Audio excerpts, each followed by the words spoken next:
Kanalımdan ve mutfağımdan herkese yeniden merhaba. Bugün hafta sonu kahvaltısı için yaptığım çok güzel bir tarifi sizlerle paylaşacağım. Çok kısa bir sürede ve çok az bir malzemeyle bu lezzetli kahvaltılığı tavada pişirdim.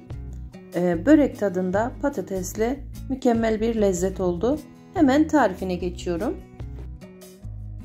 Bir tane büyük boy patates kullanıyorum. Patatesin kabuklarını soyduktan sonra öncelikle bu şekilde halka halka doğradım. Şimdi patatesleri bu şekilde kesiyorum ve küçük küçük küp şeklinde doğruyorum.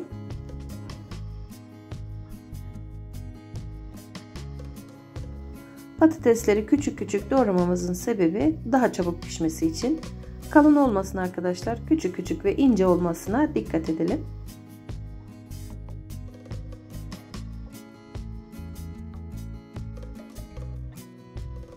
Bir tane patatesin tamamını doğradıktan sonra şimdi tavanın içerisine alıyorum.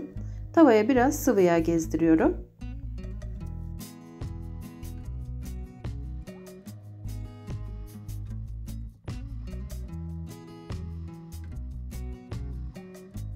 Yağını ekledikten sonra patatesleri tavanın içerisine alıyorum.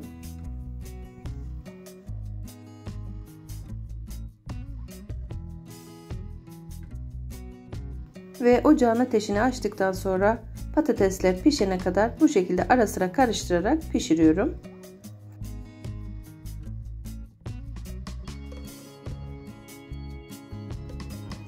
Patatesler pişerken hemen soğanımı da doğradım. Soğanlarını da yine küçük küçük doğruyorum. Çok az bir malzemeyle kısa sürede hazırlayabiliyorsunuz. Çabucak pişiyor arkadaşlar. Çok da lezzetli oluyor. Patatesli börek tadında mükemmel bir lezzeti var. Özellikle hafta sonu kahvaltılarınız için veya kalabalık sofralarınız için gönül rahatlığıyla yapabilirsiniz. Farklı bir tarif arayanlar için bu tarifimi mutlaka denemelerini tavsiye ediyorum. Soğanlarımızı hazırladık. Şimdi patatesi tekrar şöyle bir karıştırıyorum.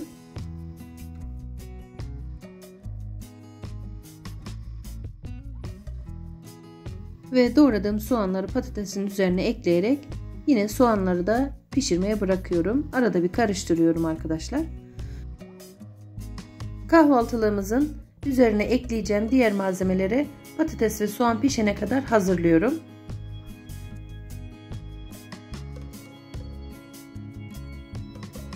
İki tane yumurta ekliyorum kabın içerisine.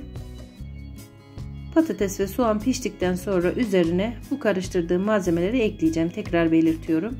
1 su bardağı süt ekledim. 3 yemek kaşığı kadar sıvı yağ ekledim. İyice çırpıyorum arkadaşlar. Sonrasında ununu ekliyorum. Unumuzun ölçüsü 1 su bardağından 2 parmak eksik olacak şekilde. Su bardağının ölçüsü 200 milimdir. Hemen ununu da ekledikten sonra güzelce çırpıyorum. Ve unun üzerine 1 tatlı kaşığı kadar tuzunu da ekledim. İyice pürüzsüz olana kadar çırpma teliyle çırptım.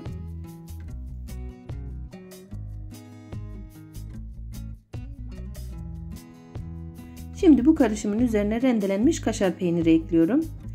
Yaklaşık bir küçük kase dolusu kaşar peyniri ekledim. Ve ince doğradığım 3-4 dal maydanozu da ekleyerek tekrar karıştırıyorum. Kaşar peyniri gözüme az geldiği için biraz daha ekledim. Ve iyice karıştırıyorum. Güzelce birbirine karışana kadar tüm malzemeler.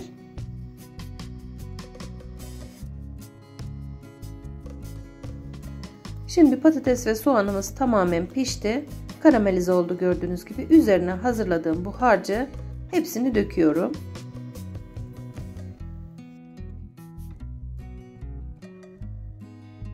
Bu sırada ocağın ateşini de iyice kıstım. Şimdi döktüğümüz harcı patates ve soğanla iyice karıştırarak tavanın her yerine bu harcın yayılmasını sağlıyorum.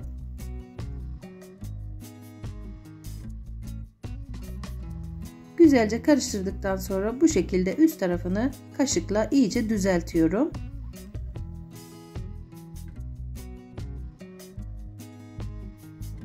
Üzerine bir kapak kapatarak pişirmeye bırakıyorum.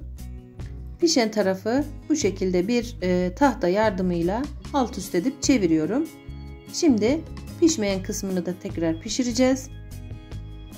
Kenarlarından bu kısmında kolayca pişmesi için çok az sıvı yağ ekledim.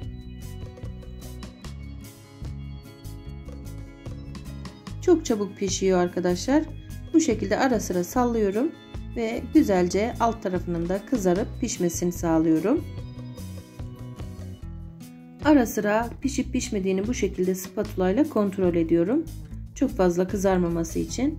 Şu anda pişmiş arkadaşlar. Ocağın altını kapatıyorum ve bir tahtanın üzerine alarak diğer kısmının da nasıl piştiğini sizlere gösteriyorum. Bakın. Çok güzel bir şekilde pişti. Görüntü muhteşem. Çok lezzetli görünüyor. Gerçekten çok iştah açıcı. Şimdi patatesli kahvaltılığımızı dilimleyip içini de sizlere göstereceğim ve videomu tamamlayacağım.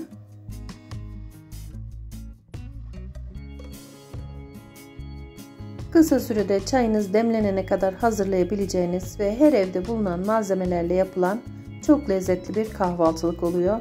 Mutlaka sizler de yapın arkadaşlar. Yapacak olan herkese şimdiden kolay gelsin ve afiyet olsun diyorum. Sonuçları bana yorumlardan bildirirseniz çok memnun olurum.